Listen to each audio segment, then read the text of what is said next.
Hello everyone, today we will talk about how to fix the app of Canva.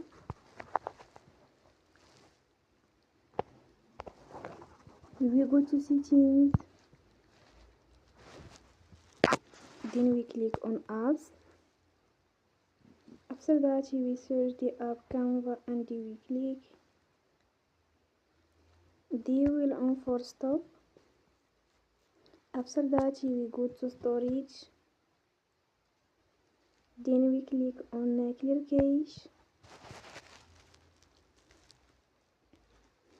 In the end you return your Wi-Fi and you return again.